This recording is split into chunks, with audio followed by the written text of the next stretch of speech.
Hello. Okay, so this is my third attempt at this video, because my first attempt was a bust. My computer froze 5 minutes into the recording, and I lost both the voice and the video. My second attempt was botched by my ineptitude to actually narrate this story, because I didn't script it all the way. I just scripted parts of it, and then I got lost in trying to explain some stuff that really didn't turn out really good, so I just decided to scrap it and to start from the beginning. Hopefully this time around it will be the version that I will actually upload and you will actually be looking at. So what I want to do with this video is I want to create a sort of a beginner's guide made by a beginner, or better yet, I want to give insight from a beginner's point of view. I'm still very much learning the ropes and tricks, and I hope that this will help you progress the game a bit faster, or perhaps give you ideas as to how. Perhaps give you ideas. Oh God, I can't speak tonight, but never mind. I'm not gonna edit this. So I want to give you ideas, maybe how some things can be done in the game. What I am sure of is that I'm still excited to discover new aspects of the game, and I'm also sure that there are others out there which have been playing a lot more of the game and are probably likely to correct me on many points, for which I am eternally grateful. But what can I tell you? Just beginner's insight, so please bear with me. Going Medieval is an awesome new game. It's still in early access, came out on Steam into early access on June 1st, 2021. Right now it's sitting on very positive reviews, and positive reviews on Steam, you can treat that information however you like. I know sometimes those reviews really don't give a proper picture of what the game actually is, but in this case, at least according to me, those positive reviews are very well deserved. I was actually keeping track of the game since I first heard about it earlier this year, but I didn't start playing it until only recently, since I had some other stuff going on over this summer. So yes, I'm a bit late to the party, but what can I say? Having finally decided to dedicate some time to the game, I am very happy with how it turned out, especially since even this is an early access game, it does not necessarily feel so at all. The developers are making sure to stress the fact the game is still being worked on, but it really does feel like complete things in many ways. According to the game Wiki at fandom.com, I will leave a link in the description below, the genre of the game is realistic sim. I've heard and seen reviews comparing it to RimWorld, and Banished. Some were even hinting that this game is what would have happened if RimWorld and Banished had a love child. Now, I haven't played RimWorld. I've seen gameplays on other channels, and yeah, there are similarities. And as for Banished, although I did not play that one, seeing as I didn't put that many hours into it, I think I would not be mistaken if I were to say that Going Medieval is far simpler than Banished, and this is not a bad thing at all. So, okay, before we jump into the actual game and before I start showing you things, please consider subscribing and supporting the channel, and also please leave a like and comments in the comment section below. It's always a good thing for the YouTube search mechanisms. And yeah, okay, so what I wanted to do is I wanted to show you the game from sort of two aspects. One, I will start a new game just to go through the basic hoops and to show you some things you should be aware of for a fresh start. And after that, I will load another game that I've been playing for quite a while now. I think I got about 30 hours in it.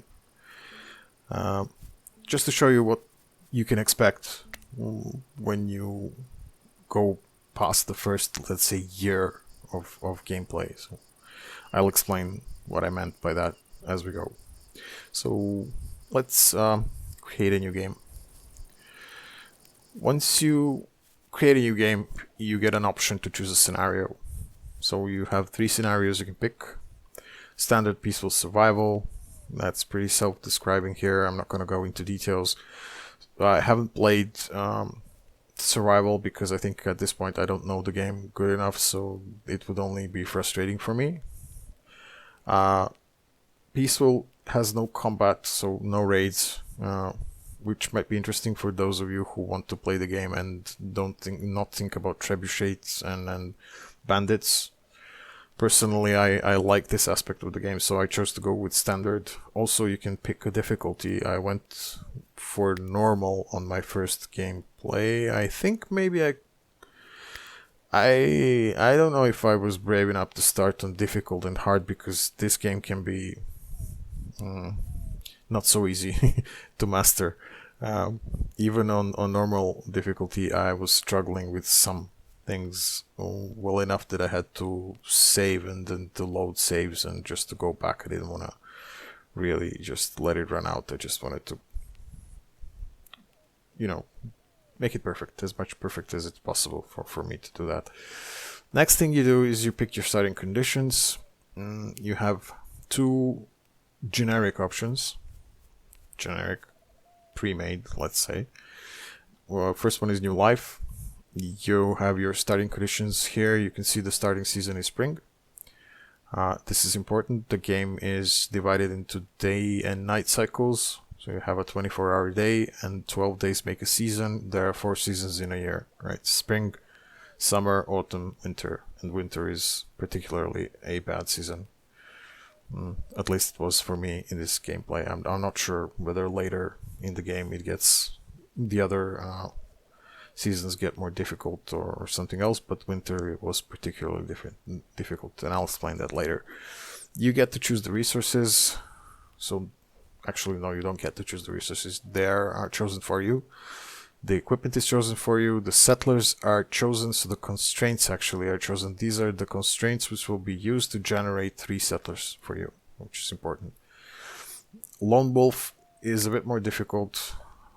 You get less resources, you get less equipment, you only get 1 settler, and you only get some of the items, right? Like clothes and stuff. And you can also create your own scenario.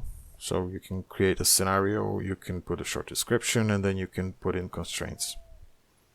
You can add conditions like resources, equipment. There's a lot of it going around. But I haven't really tried that one. So also you see that there are things that you need to input, like you have fields which are marked as required. So this could be potentially fun because you get to create your own game, your individual unique gameplay every time you start a new game, which is really cool. I think this is really cool. Let's go with new life for now. Let's start the next step. So next you get to pick a map. You get to pick 3 types of map. So valley, hillside, mountain. You can see these 3 locations on this map that you're looking at. You can also generate a random seed, which will basically change the overall outlook of the map.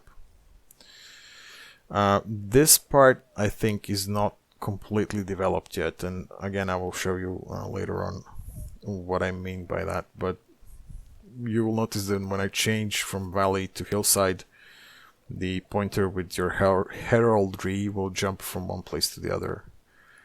Mountain, valley, there you go. You get to pick the map size, and you can also get to play a bit with the heraldry, right? So you can design your own symbol. This is the one that I chose for now. And that's pretty cool. You can also randomize it, which is also pretty cool. That's fine. The point that I want to... Something that I want to point out for you right here, right now. So you see the settlement name. It's called Red Mill, right? And you see how my next button here is grayed out. I already have one game where I named my settlement Red Mill, and I cannot use this name anymore. So I need to change the name, right? Otherwise it's not gonna let me continue with the game setup and the game. And I will also show you why I think they decided to do this. Let's, I don't know, choose asterisk. Yeah, fine, that's perfectly fine. Next, you get to pick your settlers. So settlers, you get 3 of them in this particular scenario. They they don't look, I don't know, the look is funny, so you'll notice they don't have faces. I'm not sure if they're gonna put in faces later on, or it's gonna be like this forever. Personally, I don't mind. It's a bit weird when you create them, but it's fine. What's really important is skills and perks. So skills will determine how good your settlers will be performing a particular task in the game. Right. So this guy is a cook, right? He's got a high culinary skill. Some of these skills some of these numbers will affect the actual results, whereas others will just affect the speed. So I happen to know for culinary, it doesn't do anything other than affect the speed of how quickly this guy can prepare meals, right? But for construction, if this number is low and you send the villager to do some construction works, there's a chance that the construction works will fail. And this is also important because you will lose half the resources you invested when the construction fails. At least that's what I came to understand. I will also leave in the description links to several posts on Reddit and other places on the web where I was able to find some information connected to some details regarding skills and how they're to be used. You'll notice that some of these skills have a star here, right? So this guy has a star on medicine and star on smithing and star on tailoring. Stars are not necessarily connected with initial number here. What they are connected is how fast your settler will progress when using this skill. So every time he uses a skill, he will receive a small amount of skill experience, and this skill will upgrade. And if he has a star, then he will gain 2.5 more experience. If he has 2 stars, he will gain 4 times more experience than, for example, this settler, who will only gain 2.5 for, well, they all have spitting. Okay, so, but you get the point of it, right? So the initial value is not connected to the star. It's just the speed of progressing. So the game, what the game is telling you, these guys love to do these works. So love to do these tasks. So this Wilhelm, I'm not sure how to pronounce this. He loves to do animal handling. He loves to do intellectual work. He loves to do melee. He loves to do melees for combat, right? So he likes to fight with his fists and with melee weapons. He loves to do smithing. Every time he does this, he will skill up faster than anybody else doing this skill. Also, there's some perks here. So each character has perks. There's a lot of these perks. I haven't seen all of them yet. But you see this guy has a Snow White perk, and the perk description is a bit, I don't know, it doesn't really tell you much. He loves nothing better than biting air, crisp frost of midwinter. He thrives in the cold.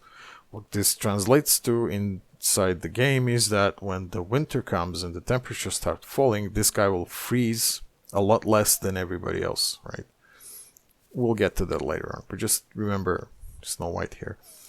Gobbler says consumption duration 50%. So every time they eat, he will spend 50% less time eating, meaning that he can go to perform other tasks 50% faster than everybody else.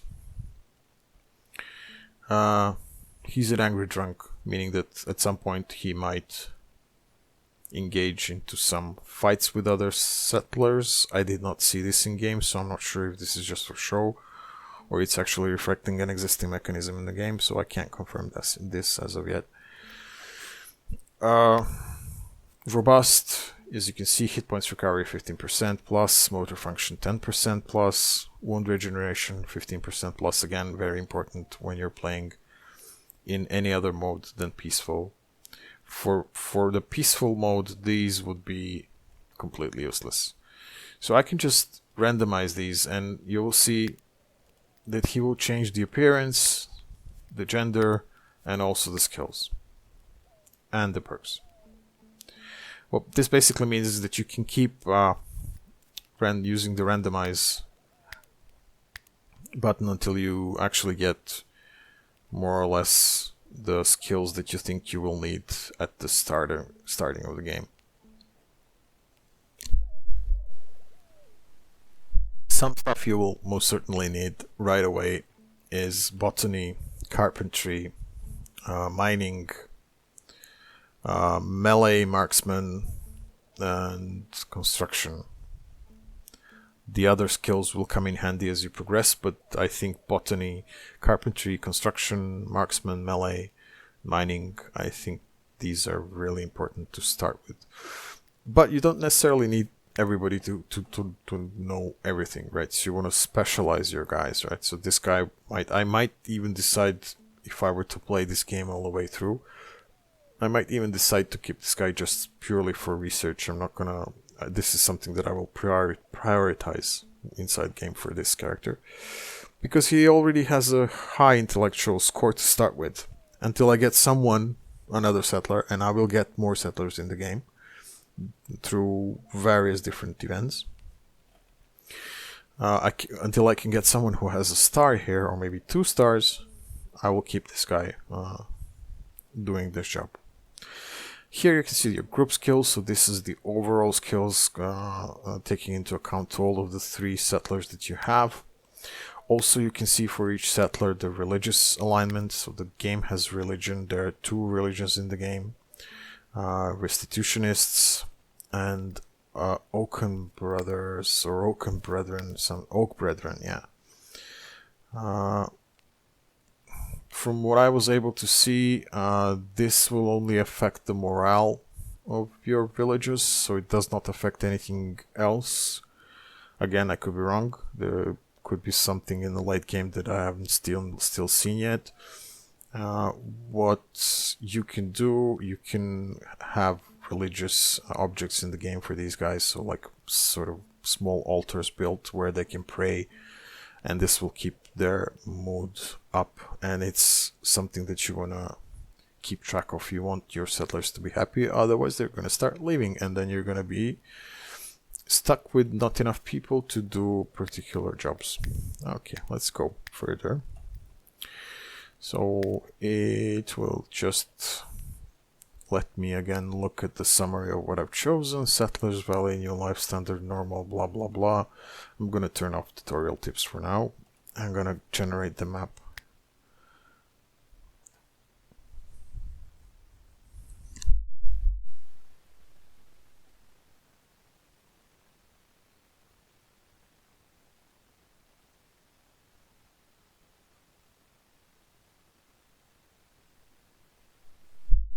Okay, so this is the map. This is the map that we chose. I think we chose a large map, and I mean, it is pretty large. There's a lot of space here. You move the map using the WASD keys or your right mouse button. You scroll in, you scroll out. You rotate by holding your middle mouse button. And these are your starting resources, and now you start telling your settlers what you want them to do, right? So you can start building, you can start chopping down trees, you can start collecting these berries here, you can start collecting this tall grass because you're going to get hay from it, and so on and so forth. Okay, so let me just quickly go over these menu items that you can see here. And let me just load up my other game so that I can open up research for you guys to see how research looks.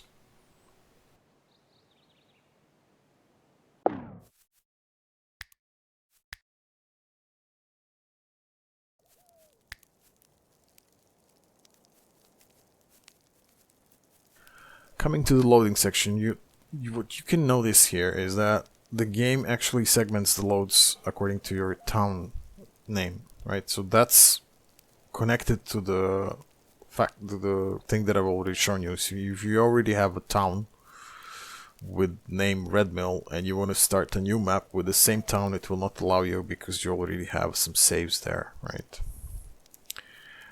So let me load up Stonebury.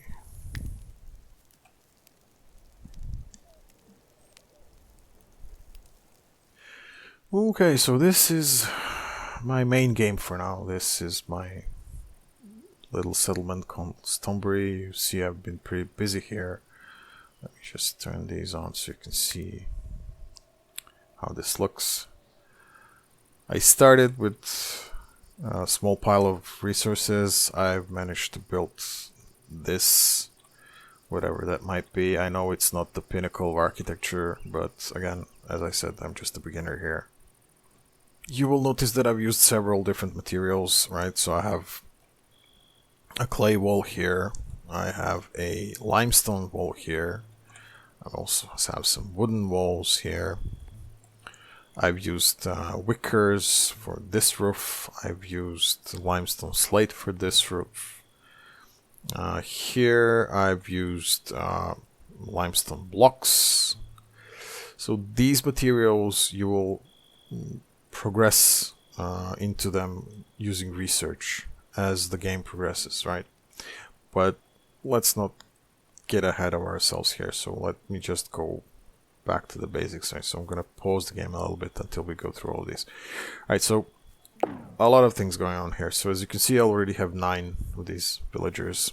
My initial 3, and then all the others that came into the village through various events, which are, I think they're sort of triggered in regular intervals, so they're not as random as I would like them to be.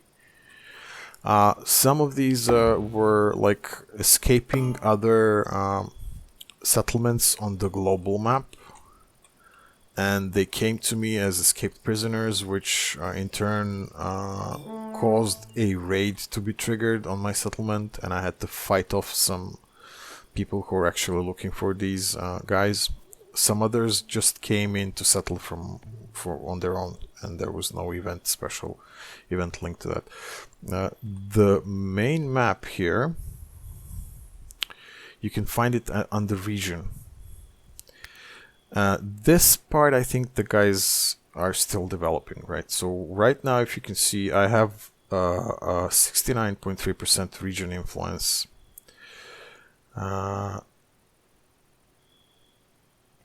I'm not, so victory in battle and repelling enemy raids increases your influence even faster. I'm not exactly sure whether this affects how quickly and how many settlers will come to my village, to my settlement. These are other settlements. The red ones are aggressive towards me. They are my enemies.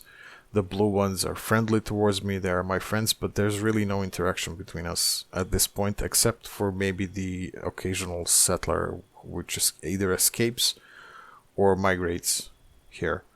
Perhaps they're going to introduce some trading at the later point. I'm not really sure. I haven't really read up on it. I would most certainly like it if it were so, but Stonebury, my settlement, on the global map, it looks like this. So on the region map, right? And again, this is a large map.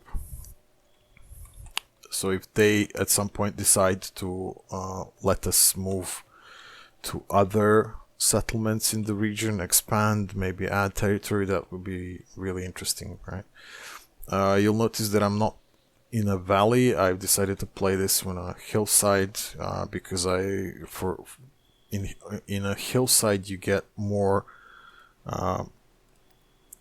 limestone, and limestone is crucial if you want to build up like these fortified buildings here. So if you don't want to just build out of wood or out of clay,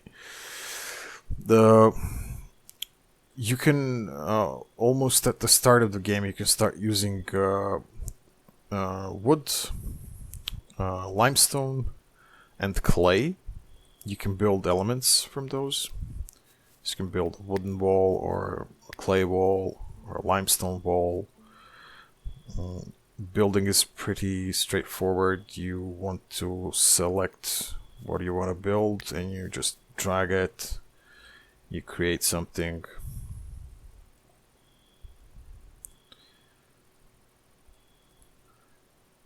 Let's cancel this one. So we want to put a door. I can rotate this using my other key, bind this. And the settlers will eventually, and keyword here is eventually, they will come to do this, because apart from just building this, they also have a plethora of other tasks they need to perform, and this will only grow as your settlement grows. So right now, if you can see here, I told them to start building this, but they also need to harvest these resources which we've planted. They need to finish this section of the building, which I told them to do earlier. And also, let me just turn off roofs. They have to produce a bit of beer here. They need to produce some more limestone bricks. They need to do a little bit of research. And they will just keep switching between those tasks. So they will complete one task and then run to the next task. There are three special tasks for each and every settler, which are their own. They will do them because it makes them happy. Is it three? Yeah, it's three. So one is to eat when they're hungry. They will go and pick up something from the food stores and eat. They will go to sleep, and they will pray. Yes, sorry, not three, but four. The fourth task is entertainment. Entertainment is really just simple. There are these for now. Maybe in future patches they will introduce some other entertainment sort of objects in the game which they can use, but for now it's just a backgammon table that they will spend some time entertaining, and these four activities will influence their mood along with everything else in the game. So you'll notice that keeping these guys happy is one of the key priorities of the game. So clicking on one of them, you get to see their stats, you get to see what they're carrying. As you can see, this guy's got a short bow, it has a helmet, it has summer clothes, it has a mail armor. These are low quality items. I'm still not skilled enough to craft high quality items, and in order to craft high quality items I need a settler that has a skill tailoring which is high. So the higher the skill, the more chances there are for them to craft a better item. Straightforward, right? These are some stats. You can see here this guy moves at 3.06 meters per second. This is affected by the terrain across which he is moving, so whether he's moving on top of grass or on tiled floors, or whether those tiles are wooden. So let me just... No, this is just thermal insulation. Maybe just you can see it better from here. Yeah, traversal speed 100%. So he will use 100% of his speed when traversing wooden floors, whereas when he's traversing limestone, he will be quicker. Like these are limestone block floor. Just plain limestone, he will be actually slower, which is an interesting mechanic in the game. Could come in handy when you're trying to lay out the actual positioning of all your production points. They will get faster from point A to point B. This might affect on just how fast some tasks are, but this is micromanaging and I really didn't want to go into this right now, so I'll just leave it at where it is already now. Here you can see whether they're sleepy, whether they're hungry, whether they have enough religious activities, whether they have had enough alcohol. Yeah, that's a thing in this game. Entertainment. Here you can see their overall mood. You want to keep them happy as much as possible as you can. You can see their health here. I think I can even show you someone who was injured in one of my last raids, or maybe not. I healed it. When raiding happens, they actually get injured. Those injuries, they can be either minor or major or serious, and they will make your settlers either go to sleep and try to heal. Someone will need to tend to their wounds, for which you will need to create some medicine. And you can see where I'm going with this. So it's just another mechanic to keep track of. These injuries will add negative bonuses on their activities. So if a person is heavily injured, they might move slower, or they might perform a task much slower, and it will affect your production chain overall. They have a job schedule, so there are certain groups of jobs that you can decide who will do what.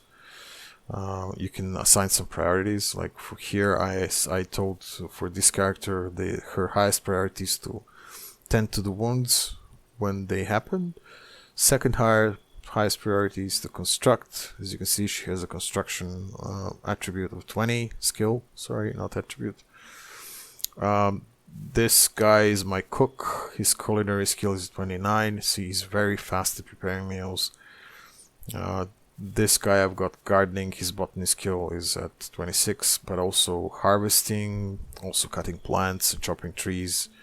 So he will do this significantly faster than everybody else, and also the chance of him failing on gathering these resources is lesser than chance of, for example, Garwolf. That being said, you can't stop them from doing stuff.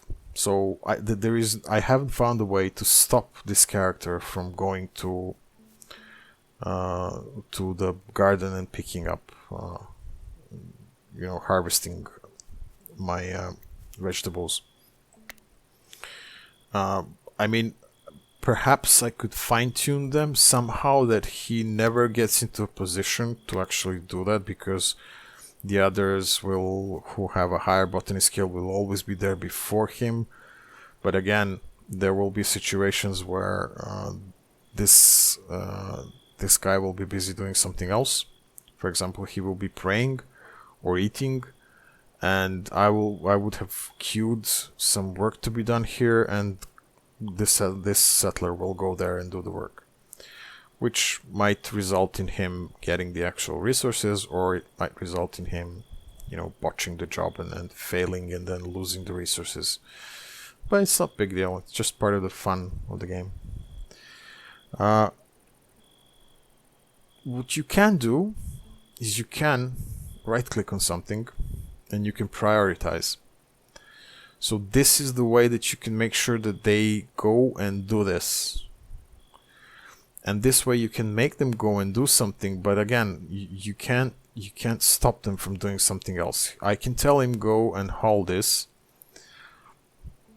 but that does not necessarily mean that once he's completed this task, he will come back and haul this as well, right? So he will finish this task, and then according to his own personal preferences and whatever I told him here, he will go and do something else. So it can be a bit frustrating, but also it's part of the fun in this game, is to try and micromanage all these guys into doing stuff that you want them to do. You can affect the schedule. Here you can tell them, okay, you can use these hours to sleep, you can use these hours to do anything that you want to do, you can use these hours to work, or you can use these hours explicitly for leisure. Now, one place where I found this particularly useful was during the winter. As I said earlier, there are 4 seasons, right? Spring, summer, autumn, winter. Winter is particularly dangerous because at winter the temperature drops. And then you have a period that's called a cold snap, where the temperature drops even more. I've had temperatures going as low as minus 36 or 7 degrees. These guys are not resistant to cold. They are resistant more or less to heat, but I assume that extreme hot weather will affect them as well. But if they get outside and it's too cold, they will fall unconscious and die, freeze to death. They will actually go into a state of hypothermia and they will potentially die. So you want to avoid this. So what I did, that's a nice little trick. I told them during the winter hours they would sleep on prolonged intervals.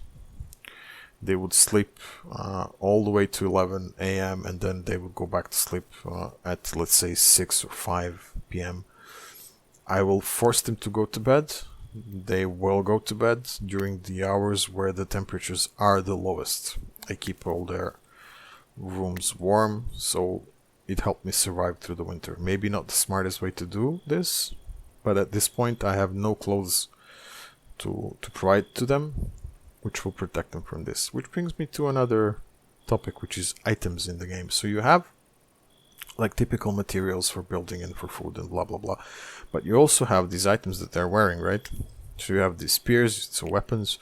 You have the armor. The armor just so this is the armor, yeah. The armor you can add to your armor rating. Higher the armor rating, the less damage they'll take, obviously. So, but as you can see from some of these items here, so this is a flimsy linen winter clothes. It says that I can put up all the way up to minus 18 degrees centigrade, right? Minimum comfortable temperature. And I have here, for this character, the temperature that he is able to put up with. So he can withstand anything between minus 9 up to 27.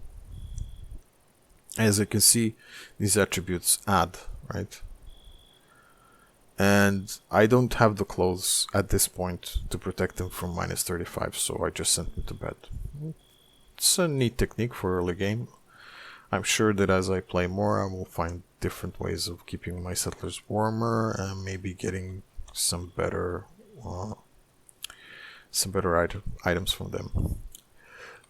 And in the end, in the end of this part, let me just quickly tell you about building. So building is one of the most interesting, if not the most interesting aspect of this game. So as you've already noticed, you can build in multiple levels here, right? Just turn the roof elements back on. So I can build a room here, then I can build a room on top of it. There are some limitations. I'm not going to tell you all about it. I will leave you to discover it on your own. But what you can also do, as you've probably noticed here, is you can dig underground, right? So if you look at this here, there are levels, layers. I can go down a few layers and then the map will have a slightly different look, right? You see? As you can see, I've already started building my underground empire here. So I have these hallways connecting multiple different parts of my settlement, right? This also is one of my techniques to fight winter, because in winter the temperature here is constant as well as in summer. So they can just go underground and go from building to building, no need to go outside at all.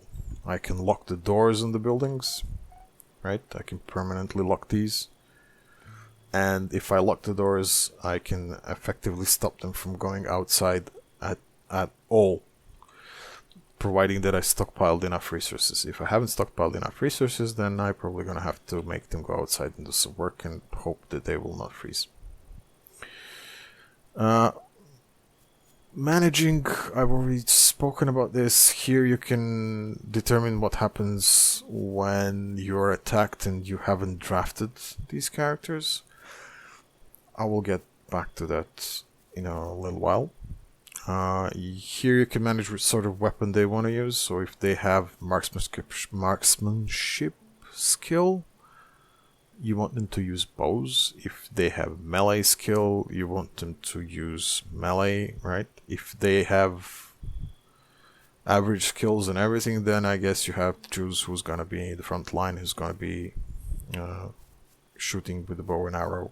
You can tell them which type of apparel to use, so they want to go for the summer version or for the winter version if you have it.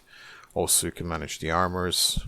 which sort of armors they want to take, which type of food they want to take, and which type of stimulants, meaning alcohol, they want to take. So you can choose edit stimuli, and then you can say alcohol, ale, beer, rough wine. You can say I don't want you to be drinking beer at all because you're gonna get fat, and you turn off the beer here, and then we'll only take ale, alcohol, or rough wine. Research. So you have a tech tree here. Research. There is a research station. Let me just show you how it looks. You build it early game, and then you keep working on it. So this is a research station, right? One of the settlers will come in here, and they will spend some time, and they will build up these books. Each of these discoveries costs a fixed number of books. So architecture was 15 books, agriculture was 15, but preserving food was 20. Later technologies require even more books. So when you get to research 2, you'll be able to produce textbooks, and then for every other you will have to use both types of books, regular books and textbooks. I guess you will have to either double the time that this takes for you to research stuff, or just build another research station to speed it up. I already shown you the region.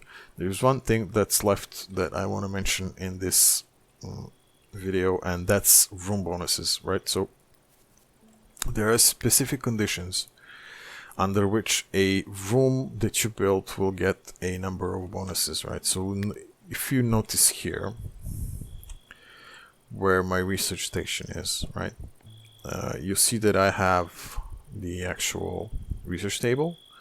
You have the bookshelf 1, 2, 3. These are stored to store the books, right, so they won't be hauled onto the typical pile. But also, one of the conditions for a room to become a library is that it has at least one research table and at least 2 wall bookshelves. If it gets a bonus, then all the research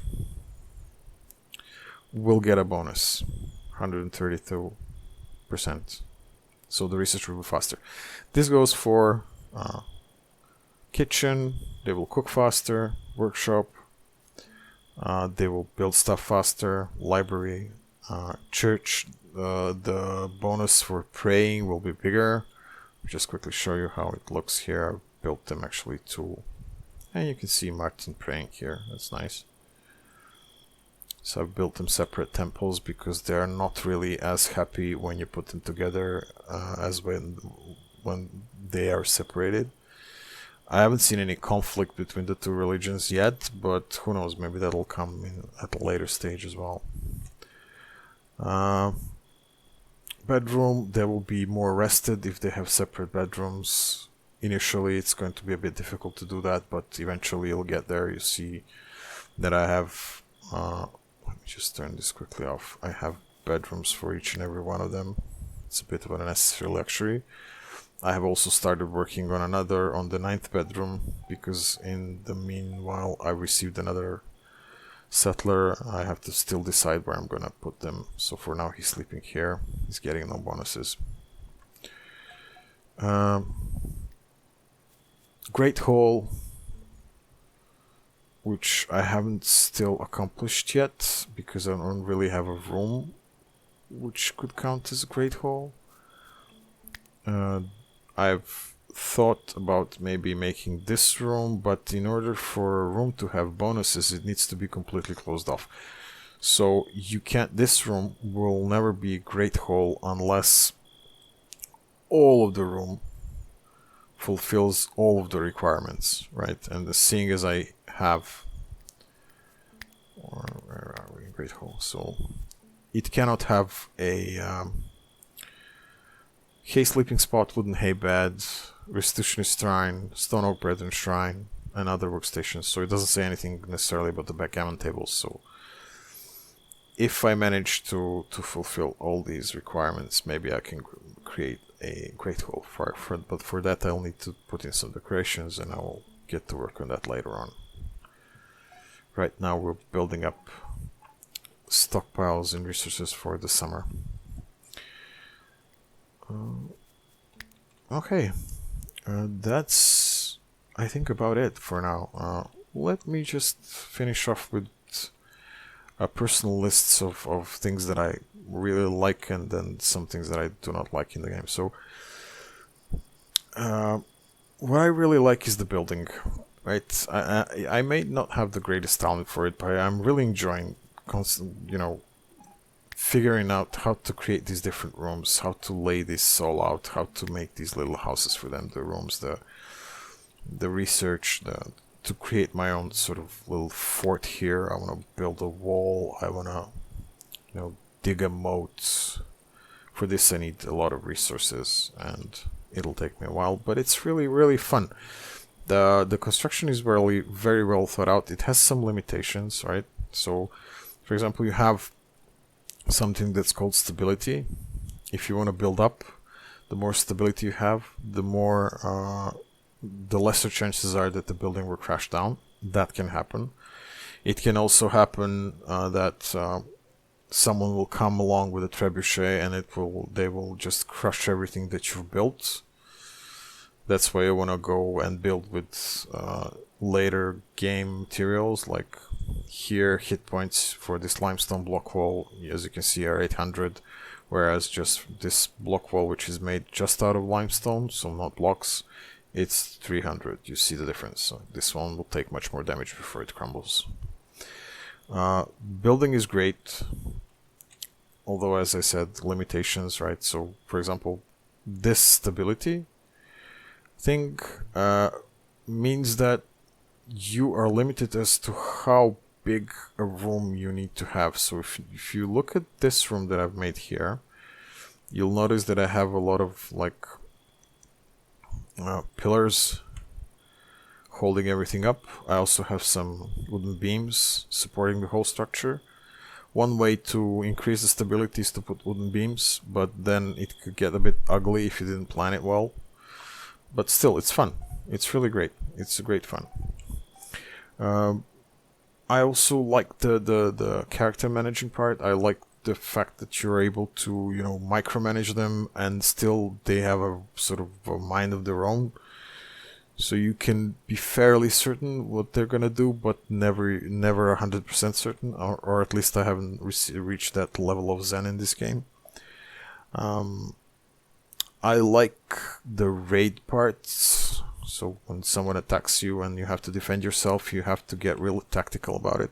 Let me just show you quickly, I didn't mention this earlier, what it means to get a character drafted. If you remember here, there's this whole column that enables you to draft characters. So basically what I can do is I can select these characters here and I can draft all of them, and that gives me the ability to control them manually, and they will go to where I tell them, right? They will also automatically draw weapons. When they're not drafted, they're not actually displaying their weapons and armor. So here I can, let's say, put my melee line like this, and I can tell my archer to go up high here, and the archer has a radius. They will auto attack anybody who comes into their radius unless you explicitly tell them not to. So there's a bit of a strategic element to the game, which is adding another level of it. And it's real good fun. I've actually lost a couple of characters in raids, and then I had to, I could have just let go, but I just loaded my save games, and I wanted to try things in a different way, and I won the battles. It was fun. I had trebuchets attack me once already, and they crashed half of this building, and I had to repair it, and it was a bit annoying, but it was fun. Okay, I will let them go. They don't need to be drafted anymore. Cool. You see here, these are the graves of my enemies. So I've killed more people than this, but these are just the guys that I buried. Right? You can bury them or you can leave them to rot, in which case they will be brought to this pile here where they will leave their bones. Here. Pile of bones. Some of these bones are animal bones, others are actually human bones. The time in this game is really weird because you play and play and play and play and play, and then you you kind of think, oh, well, I haven't really done anything, and then I look at the clock and it's like been 3 hours since I've been playing, or 4 hours, which is really, really telling me that this game is completely immersive. I mean, I can totally focus on what I'm doing and I like it.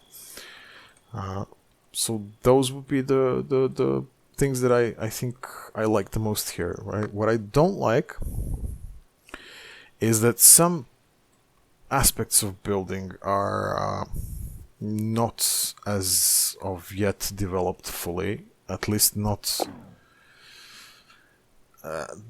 It's just downright tedious. If you build up a building, and if you start building the second level of the building and you still haven't finished constructing stuff on the first level of the building, it gets difficult to select items here, right? So to hit that layer where you want to just, I want to pick this, or I want to pick this wall, right? But then again, I might end up picking something completely wrong because I wanted to pick something else because I'm not seeing it correctly. I mean, I guess they had to, because it's difficult to build up, like, the interior from third point. You don't really get the first point perspective, or how I call it. So this is the bird's view. So that can get a bit annoying, especially when you start digging, because there are some limitations to digging. You don't want to, for example, dig under your foundations because you might crash them if you're not careful enough. If you start digging, then you need to build the stairs because they cannot just go down a hole and then can't climb out of the hole. So if you don't have the stairs, it's completely useless. I didn't have any of my settlers get stuck yet, but who knows.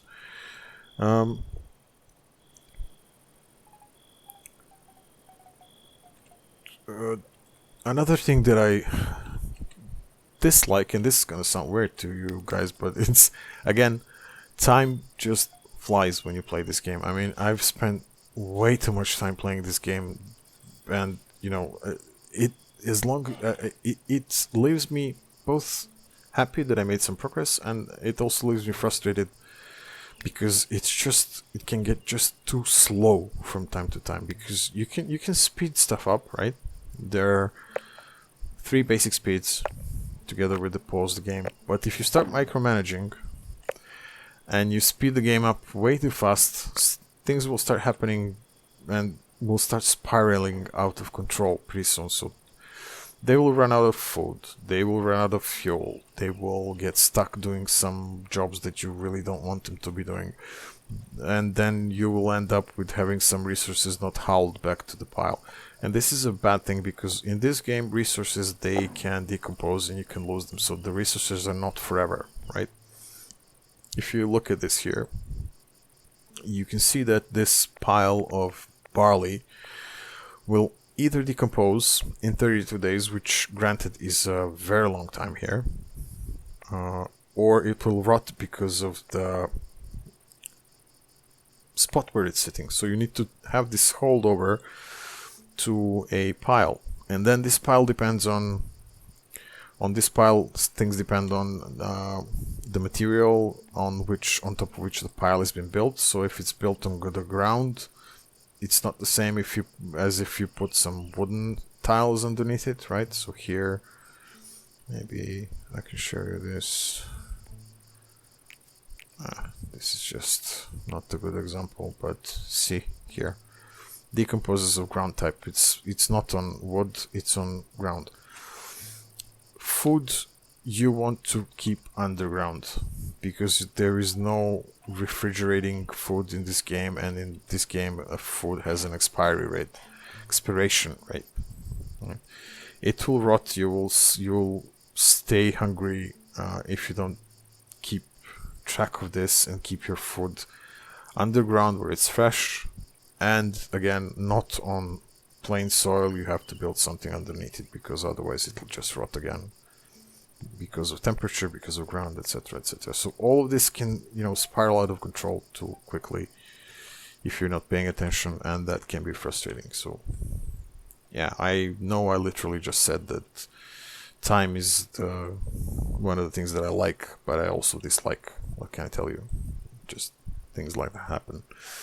Also, one thing that I wanted to mention for the very end of the video is that I've had some issues with this game just freezing and crashing completely with no apparent reason. The only thing that I was able to see is that in my Windows logs, and I use a Windows machine, in my Windows logs I noticed that the faulty module reported by the system was the actual Unity player, so this game was built on Unity. And I was googling around to see if there was something that I can do about it. I also reported the bug to the developers. What I did find was the fact that Unity, for some reason, and this was funny enough something that I found on Valheim forums, for example, Unity has a problem if your memory is overclocked. Now, I didn't overclock my memory. I just moved the multiplier up to the frequency on which it was supposed to work on when I bought it. So you know, when you buy your memory sticks, they're by default kept at the lower frequency, and you will not get the full frequency, full range out of them. So you have to go into your BIOS and you have to put in a different multiplier. So I went back into the BIOS and I moved the multiplier back, and I noticed that since I did that, the game didn't crash anymore. But I also noticed that this was something that's been happening not from the very start when I started playing the game. So it started happening at some point, and it got really bad to the point that the game kept crashing. I just couldn't really play more than 2 minutes without it freezing and just crashing back to Windows. Once it managed to freeze my entire machine, mostly it just crashed back to Windows. So this is one potential trick that could save you some, pains. So go back to BIOS and then dial down the memory frequency, and the game should be a bit more stable. So this is something to do with the Unity engine itself. It's not directly connected to the game, so this is an engine fault, and apparently it's something that's been going on for quite a while. So that's it. I know this was a bit longer than I anticipated, but what can I tell you? This game has plenty full of details, and I'm hoping that you've learned something, and that you'll play the game, and that you'll like the game. Like I said, if you liked the video, I know it was a bit static with me talking and not much happening, but I was just, I wanted to show you stuff. If you liked the video, consider dropping me a like down below, and consider subscribing. It supports the channel, makes me feel good about what I'm doing. That's it. Thanks. I will see you later. Bye.